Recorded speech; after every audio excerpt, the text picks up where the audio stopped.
여러분 안녕하십니까? 8월 6일 서울경제 뉴스5 시작합니다. 삼성전자와 테슬라가 초대형 파운드리 계약을 체결하면서 두 기업의 동맥에 이목이 집중되고 있습니다. 시작은 반도체지만 계열사와의 협력 범위를 넓혀 전장 패키지 딜로 확장될 수 있다는 기대감이 커지고 있습니다. 김혜영 기자입니다. 23조 원의 테슬라 잭팟을 터뜨린 삼성전자. 초대형 파운드리 계약을 체결하며 동맹에 신호탄을 쐈습니다.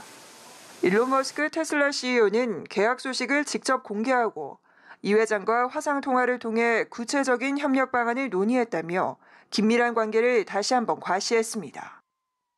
이번 계약은 단순한 반도체 수요 확보를 넘어 계열사와 협력의 마중물이 될 것이란 분석이 나옵니다. 삼성 계열사와의 시너지를 통해 AI 칩을 넘어 디스플레이와 카메라 모듈 등 다양한 분야의 협력이 기대된다는 겁니다. 특히 차량용 전장 부문 전반에 대한 확장 기대감이 커지고 있습니다. 차량용 OLED 판매에 주력하고 있는 삼성 디스플레이와의 협력이 기대되고 있습니다. 지난해 글로벌 점유율 55%로 전장용 OLED 출하량 순위 1위를 공고히 하고 있는 삼성 디스플레이. 올해 초 테슬라 구매 임원들은 삼성 디스플레이를 직접 방문하기도 했습니다. 삼성전기도 협력 범위를 빠르게 넓히고 있습니다. 삼성전기는 자율주행 보조 시스템에 쓰이는 적층 세라믹 커플시터와 반도체 기판인 플립칩 볼그리드 어레이 등 전장 부품을 테슬라에 공급하고 있는 상황. 최근 테슬라가 로보택시 상용화에 나선 가운데 자동차의 눈 역할을 하는 삼성전기의 멀티카메라 기술 협력도 기대되고 있습니다. 서울경제TV 김혜영입니다. 쿠팡이 올해 2분기 또다시 매출 신기록을 경신했습니다. 분기 12조 원에 육박하는 매출을 거뒀고 영업이익도 흑자 전환했는데요. 대만 로켓배송 등 글로벌 사업 확대가 실적을 견인한 모습입니다. 이혜연 기자입니다. 쿠팡 INC의 올해 2분기 매출은 11조 9,763억 원, 전년 동기 대비 19% 늘어난 수치로 분기 기준 사상 최대 실적을 다시 한번 갈아치웠습니다. 영업이익도 2,093억 원으로 흑자 전환에 성공했고 당기 순이익은 435억 원을 기록하면서 1년 전 1,400억 원대 손실에서 턴어라운드했습니다. 고객 수요가 집중된 로켓 배송과 로켓 프레시 등 프로덕트 커머스 부문은 매출 10조 원을 넘겼고 전체 활성 고객 수는 2,390만 명으로 1년 새 10% 늘었습니다. 무엇보다 주목받은 건 대만 시장에서의 성과.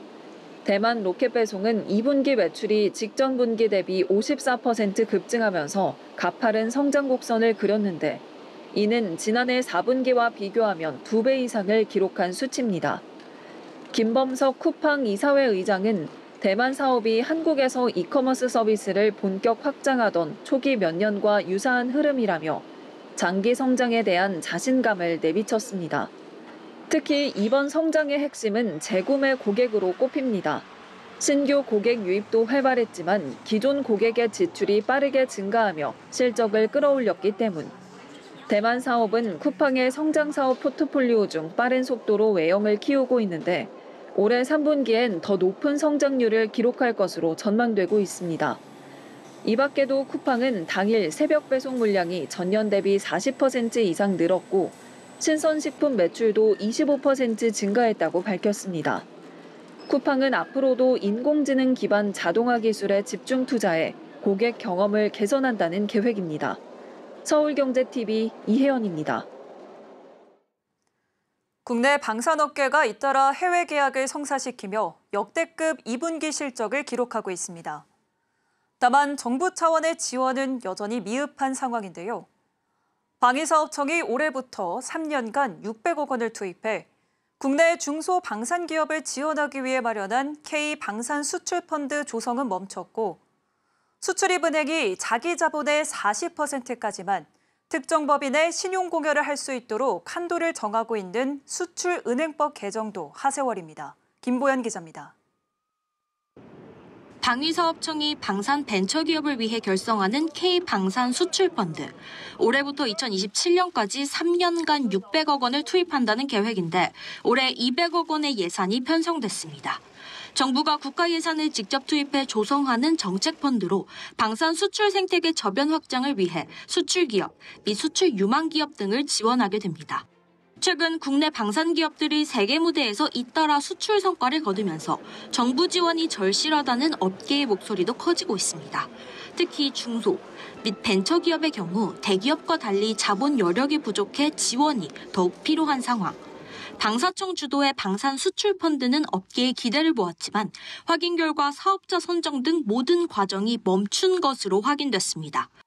방사청 관계자는 K방산수출펀드는 내부적으로 규모와 추진 방향 등을 검토하고 있다면서 펀드 운용 사업자 선정 등의 과정은 진행하지 않고 있다고 설명했습니다. 방산 대기업을 돕기 위한 금융지원 체계도 개편이 필요하다는 목소리가 커지고 있습니다. 수출입은행은 자기 자본의 40%까지만 특정 범위 내 신용공여를 할 수 있도록 한도를 정하고 있는데 수은법을 개정해 한도를 늘려달라는 것입니다.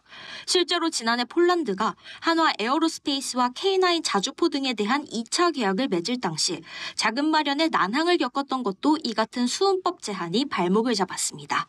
수출입은행은 당시 폴란드에 7조 원대까지만 금융 지원이 가능했는데 폴란드와 추가 계약 규모는 이를 훨씬 뛰어넘는 수준이었습니다. 국내에서 시중은행들을 통한 공동조달을 제안했지만 폴란드가 높은 금리를 이유로 거절해 수출 무산 위기에 몰리기도 했습니다. 결국 폴란드 측이 한국 정부의 금융 지원 없이 자체적으로 자금을 마련하면서 최악의 상황은 면했지만 업계에선 앞으로 이 같은 사례는 계속될 것이라고 관측하고 있습니다.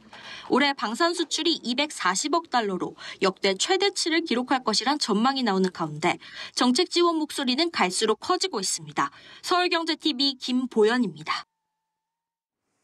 카카오뱅크가 상반기 당기 순이익 2,637억 원을 기록하며 반기 기준 역대 최대 실적을 이어갔습니다. 다만 정부의 고강도 주택담보대출 규제에 따른 수익성 둔화가 전망되면서 수익 다각화와 건전성 관리가 중요 과제로 떠올랐습니다. 이연아 기자입니다. 인터넷은행 카카오뱅크의 상반기 당기순이익이 1년 사이 14% 증가한 2,637억 원을 시현하며 반기 기준 역대 최대 순이익을 기록했습니다. 상반기 영업수익은 1조 5,625억 원, 이 가운데 여신 이자 수익은 9,999억 원으로 전년 동기 대비 2% 감소했지만 비이자 수익이 전년 동기 대비 30.4% 증가한 5,626억 원을 기록하며 실적 상승을 이끌었습니다. 상반기는 호실적을 기록했지만 마냥 웃을 수 없는 상황입니다. 하반기 수익 다각화와 건전성 관리가 중요 과제로 떠올랐습니다. 카카오뱅크는 시중은행 대비 리테일 의존도가 높고 기업 대출과 글로벌 사업 비중이 낮아 정부의 고강도 주담대 규제에 따른 수익성 타격이 클 것으로 전망됩니다. 6월 말 기준 가계대출 잔액은 44조 8,010억 원, 이 가운데 주담대는 전년 동기 대비 6,570억 원 증가한 13조 970억 원, 전월세 대출 잔액은 11조 5,600억입니다. 정부는 6.27 대출 규제를 발표하면서 하반기 가계대출 증가 목표치를 당초 계획 대비 50% 수준으로 축소했고 국정기획위원회는 DSR 대상을 전세자금 대출과 정책 모기지로 확대하는 방안도 검토 중입니다. 은행권은 이미 금융당국에 하반기 대출 총량 목표치 완화를 요청했지만 수용되지 않았고 무엇보다 국정기획위원회가 주담대 축소에 대한 강한 의지를 보임에 따라 추가 규제가 나올 것으로 전망됩니다. 여기에 당국이 올해부터 인터넷 은행의 신규 대출 취급액 30% 이상을 중저신용자 대출로 할당함에 따라 건전성 관리 부담이 더 커졌습니다. 카카오뱅크 2분기 연체율은 전년 동기 대비 0.04%포인트 상승한 0.52%로 4대 시중은행 평균 연체율 0.4% 대비 0.12%포인트 더 높습니다. 3개월 이상 연체된 대출인 고정이하 여신 비율은 0.54%로 1년 사이 0.07%포인트 늘었는데 은행권에서는 하반기 연체율이 증가할 것으로 전망함에 따라 대손 충당금 부담도 커질 것으로 보입니다. 서울경제TV 이연아입니다. 2차 전지 소재사들이 2분기 엇갈린 성적표를 받아들였습니다. 롯데에너지 머티리얼즈와 포스코퓨처엠은 고전한 모습을 보였고 에코프로비엠은 시장 기대치를 크게 상회하는 깜짝 실적을 냈는데요. 하반기에는 제품 경쟁력과 글로벌 수요 대응 전략이 실적 반등의 핵심 변수가 될 전망입니다. 이해란 기자입니다. 2차 전지 핵심 소재 기업 3사의 올해 2분기 실적이 엇갈린 흐름을 보였습니다. 오늘 롯데에너지 머티리얼즈는 매출 2,049억 원, 영업손실 311억 원을 기록했다고 공시했습니다. 매출은 전년 대비 22% 줄었고 영업이익은 적자 전환했습니다. 다만 1분기보다는 손실폭이 줄었습니다. 1분기를 저점으로 2분기부터 판매량과 가동률이 개선되고 있으며 어플리케이션 다변화, 하이엔드 고부가 제품 확대 판매 및 신규 고객사 공급 등을 통해 하반기 후반으로 갈수록 실적은 점진적으로 개선. 롯데는 실적 반등을 위해 고강도, 고연신 성능의 프리미엄 동박 브랜드 하이스텝을 새롭게 론칭하고 모바일 및 차세대 전기차 배터리 시장 공략에 나선다는 계획입니다. 또 고객사 요청으로 구리에 부과되는 미국 50% 고율 관세에 대응해 현지 공장 설립도 다시 검토 중이라고 밝혔습니다. 전날 에코프로비엠은 2분기 매출 7,797억 원, 영업이익 490억 원의 실적을 기록했습니다. 시장의 예상치를 뛰어넘는 실적으로 영업이익은 전년 동기 대비 12배 급증했습니다. 실적 선방의 배경에는 인도네시아 ESG 니켈 재련소 투자가 성과를 냈고 ESS 및 전기차용 양극재 출하 증가도 힘을 보탰습니다. 에코프로비엠은 하반기 고전압 미드니켈, 리튬 망간리치, LFP 등 제품 포트폴리오 확대로 성장세를 이어간다는 전략입니다. 포스코퓨처엠은 매출 6,609억 원, 영업이익 8억 원을 기록했습니다. 하이니켈 양극재 판매량이 줄며 에너지 소재 부문에서 255억 원의 영업 손실이 발생했지만 기초 소재 부문에서 263억 원의 이익을 내며 일부 실적을 방어했습니다. 포스코는 광양 전구체 공장 가동과 미국의 중국산 흑연 반덤핑 예비 판정에 따른 시장 점유율 확대로 하반기 실적 반등을 기대하고 있습니다. 서울경제TV 이혜란입니다. 글로벌 투자은행들이 우리 정부의 세제 개편안 발표 이후 한국 증시에 대한 의견을 급격히 바꾸고 있습니다. 세제안이 그동안 기대했던 정책 방향과 역행하는 내용이라는 건데요. 외국인 투자자의 기류 변화에 시장이 예의주시하고 있습니다. 김효진 기자입니다. 한국 증시에 대해 호평하던 글로벌 투자은행들이 돌연 투자 의견을 하향하고 있습니다. 주요 원인은 세제 개편안. 증시 부양을 강조해온 한국 정부의 정책이 증세에 초점이 맞춰진 방향으로 선회하면서 증시 상승 기대감이 줄어든 것입니다. 시티은행은 최근 글로벌 자산 배분 계획에서 아시아 신흥국 투자 의견을 비중 확대해서 중립으로 하향했습니다. 하향 이후로는 한국의 세제 개편안을 들며 기업 가치를 끌어올리려던 정부의 노력과 180도 대치되는 내용이라고 지적했습니다.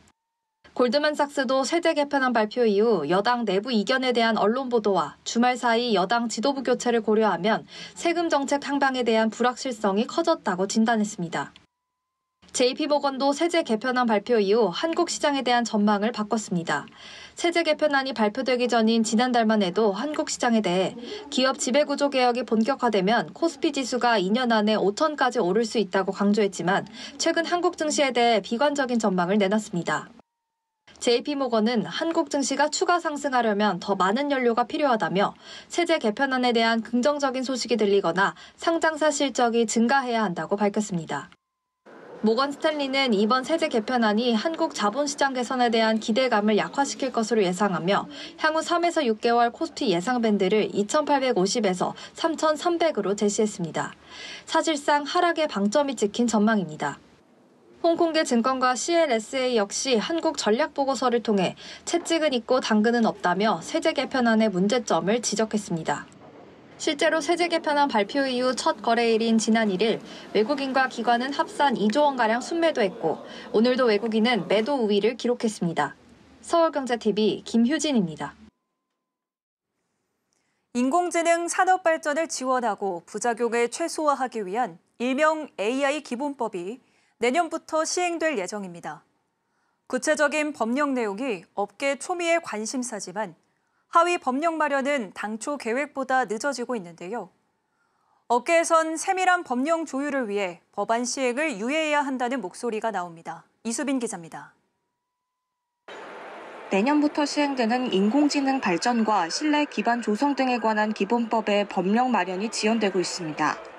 업계에선 시행 유예 기간을 두고 하위 법령을 세밀하게 조율해 AI 산업 발전 저해를 막아야 한다는 목소리가 나옵니다. AI 기본법은 국내 AI 산업의 발전을 지원하고 AI 사용에 따른 부작용과 위험을 최소화하기 위한 법입니다. 지난해 12월 국회를 통과해 내년 1월부터 시행될 예정입니다. 다만 AI 기본법의 하위 법령 마련은 당초 계획보다 한 달 이상 늦어지고 있습니다. 과학기술정보통신부는 지난달까지 AI 기본법의 하위 법령을 마련한 뒤 시행령 초안을 발표할 계획이었지만 현재까지 초안을 내놓지 못하고 있습니다. 이달 1일 예정됐던 의견 수렴 회의 역시 하위 법령에 대한 내부 조율이 아직 완료되지 않았다는 이유로 연기됐습니다. AI 기본법의 핵심 쟁점은 고영향 AI의 정의와 워터마크 의무화입니다. AI 기본법은 AI를 생명, 안전, 기본권에 큰 영향을 미치는 고영향 AI와 일반 AI로 구분하고 고영향 AI 사업자에게는 사전 고지와 검인증 의무를 부여할 계획입니다. 다만 고영향 AI의 기준이 모호해 업계와의 조율이 필요한 상황. AI로 만든 생성물에 AI 제작물임을 표기해야 하는 워터마크 의무화 역시 창작 활동을 저해할 수 있다는 우려가 있어 업계가 예의주시하고 있는 조항입니다. 이 같은 하위 법령의 윤곽을 확인할 수 있는 기회가 연기되자 업계는 허탈해하는 분위기입니다. 특히 법안 시행까지 기간이 얼마 남지 않은 시점에서 하위 법령을 세밀하게 마련하기 어렵다며 법안 시행을 유예할 필요가 있다는 목소리도 나옵니다. 과기정통부는 하위 법령에 대한 신중한 검토가 이루어지는 중이라며 이달 중 업계 의견을 수렴해 다음 달 시행령 초안을 발표할 계획이라고 밝혔습니다. 서울경제TV 이수빈입니다. IS동서가 올해 시공능력 평가에서 50위권 밖으로 밀려나는 이례적인 결과를 받았습니다. 20위권에 머무르던 IS동서의 시평 순위가 1년 새 37단계 떨어진 건데요. 재무 악화와 실적 부진이 주요 원인으로 꼽히고 있습니다. 이지영 기자입니다. IS동서가 올해 시공능력 평가에서 종합순위 58위를 기록했습니다. 작년보다 37단계 하락했습니다. IS동서는 대체로 20위권에 머물렀지만 이례적인 순위 하락이란 평가가 나옵니다. 모든 평가 항목에서 하락했는데 특히 경영평가액 부분에서 영원을 기록한 게 타격이 컸습니다. 경영평가액은 재무 상태와 경영 능력을 수치해야 한 지표로 해당 항목이 영원으로 평가된 건 재무 상태가 우려된다는 신호로 해석됩니다. 실제로 지난해 이자 보상 비율은 1.44배로 전년과 비교해 절반 이상 줄었고 순손실은 1,602억 원에 달하는 등 주요 재무 지표가 전반적으로 악화된 상태입니다. 실적도 부진한 모습입니다. IS동서의 지난해 연결 기준 매출은 1조 5,146억 원으로 전년과 비교해 25%가량 줄었고 영업이익은 1,697억 원으로 전년 대비 50%가량 줄었습니다. 본업인 건설업 성과가 미진한 데다 폐기물 등 환경사업 종속기업의 대규모 손실도 실적에 영향을 미친 걸로 분석됩니다.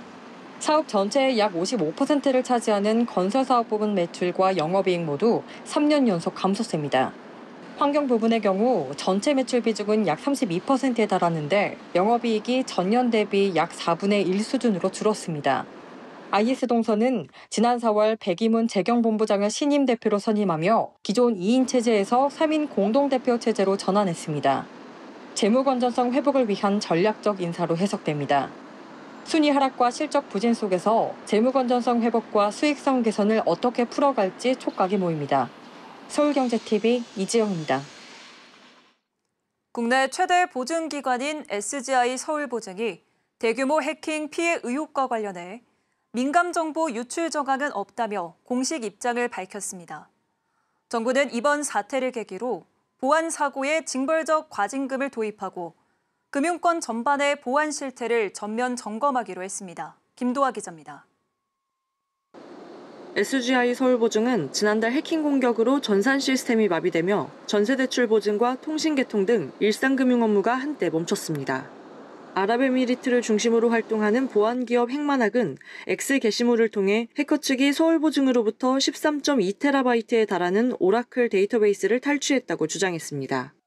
하지만 SGI 서울보증은 어제 보도 설명 자료를 통해 현재까지 고객 정보를 포함한 대용량 내부 정보가 실제로 유출된 정황은 확인된 바 없다고 밝혔습니다. 또 민감 정보 유출이 확인될 경우 관계기관에 즉시 통보하고 정보 주체 피해가 발생할 경우 전액 보상하겠다는 방침을 내놓으며 진화에 나섰습니다. 정부와 금융당국은 이번 사태를 계기로 금융사 보안 사고에 대한 대응 체계를 강화하고 있습니다. 금융당국은 디지털 금융보안법 제정을 통해 보안 사고 발생 시 징벌적 과징금을 부과할 수 있도록 하는 제도적 개선 방안 마련에 나섰습니다. 다음 달부터는 금융사를 대상으로 블라인드 모의 해킹, 전산 백업 체계 점검 등을 진행할 예정입니다. 보안 수준 공시 의무화, 정보보호 최고 책임자 권한 강화, 침해 위협 정보를 체계적으로 관리 전파하는 통합관제 시스템 구축 등 구조적 대책도 함께 추진됩니다. 금융권을 위협하는 해킹 사고가 빈번해지면서 이번 사태를 통해 단순한 복구를 넘어 근본적인 보안 체계 개선이 요구되고 있습니다. 서울경제TV 김도하입니다. 고창 꿀고구마가 과자로 다시 태어납니다. 고창군과 롯데웰푸드가 상생 협약을 맺고 고구마를 활용한 다양한 제과 제품을 선보일 예정인데요. 지역 농산물의 브랜드화는 물론 관광, 문화자원과 연계를 통해 농가 소득과 지역 인지도를 함께 높일 수 있다는 점에서 의미가 큽니다. 이경선 기자입니다. 전북 고창군이 행정안전부, 롯데웰푸드와 지역 상생을 위한 업무 협약을 체결했습니다. 협약에 따라 롯데웰푸드는 고창 꿀 고구마를 활용한 계절 안정 제과 13종을 출시합니다. 앞서 롯데웰푸드는 부여알밤 시리즈로 지역 상생 모델을 성공시킨 바 있습니다. 고창군은 전국 고구마 생산량의 약 10%를 차지하는 전북 최대 고구마 산지입니다. 황토에서 자란 고창 꿀 고구마는 당도가 높고 청정 자연 환경 덕분에 품질 면에서도 경쟁력을 갖췄습니다. 고창에서 생산되는 달콤한 고구마가 한국인이 즐겨 찾는 과자에 사용되고 다양한 이벤트가 열리면서 농가 소득 증대는 물론 지역 경제 활성화에 큰 도움이 되길 기대합니다. 선운상과 고창읍성 등 지역 관광 자원과 연계한 샘플링 이벤트와 지역 카페 협업도 함께 추진할 계획입니다. 또 수도권 팝업 부스를 통한 오프라인 홍보도 검토 중입니다. 고창군은 이번 계기로 고구마와 고창의 지역 브랜드 가치를 전국에 확산시킨다는 계획입니다. 서울경제TV 전북 이경선입니다.